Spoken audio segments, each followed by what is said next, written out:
Doctor جی ہوتی گرناڈا میں مسلم women کے ساتھ کانورٹس، وہ سب کانورٹ ہیں، ایک انگریز ہے اور ایک اسپینش ہے، وہ سب کانورٹس ہیں ٹو اسلام.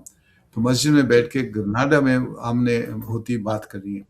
تو ایک عورت سے وہ پوچھتی ہے تو وہ کہتی ہے کہ ہمیں اسکولوں میں ہماری تاریخ شروع ہوتی ہے 1492.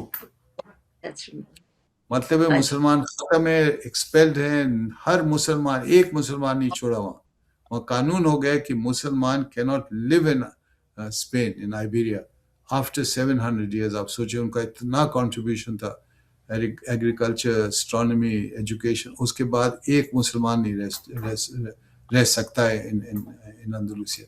تو وہ کہتی ہے ہمیں پڑھاتے ہی نہیں. وہ مسلمان عورت اسپینش کہتی ہے کہ we are not taught anything. So ہماری ہسٹری شروع ہوتی ہے جب مسلمان سب غائب ہو گئے.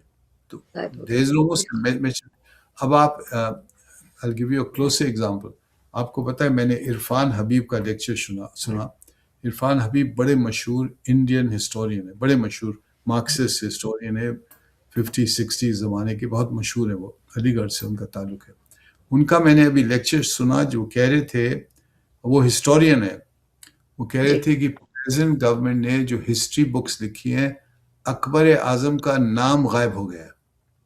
تو آپ کی جو نئی نسل انڈیا میں تاریخ پڑھے گی، there is no Akbar, the greatest Mughal emperor.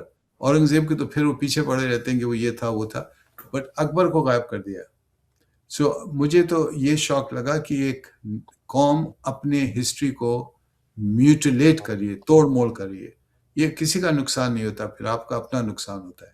سو یس، یہ آپ کو میں جواب دے رہا ہوں کہ خطرہ یہ ہے کہ نیشنز آر ہسٹورکلی، وہ قصداً ایک قسم کی چوائس کرتے ہیں کہ جو مسلمان ہیں، ہاں جی وہ باربیرین سے، دیکھیں جی وہ ٹرکس آئے، انہوں نے یہ مارا وہ مارا، یہ ہماری مسجد ہمارا گرجا توڑ دیا. رانگ، بیکاز مسلمان جب آتے تھے they were very careful about houses of worship، بہت کیئرفل تھے، یا جی ہندوستان میں یا یورپ میں they were very very careful because وہ اسلام ہے. آپ کا اسلام سکھاتا ہے کہ you must respect other people and other communities. لیکن اب بدنامی جو ہے وہ مسلمانوں کے اس میں ڈالتے ہیں.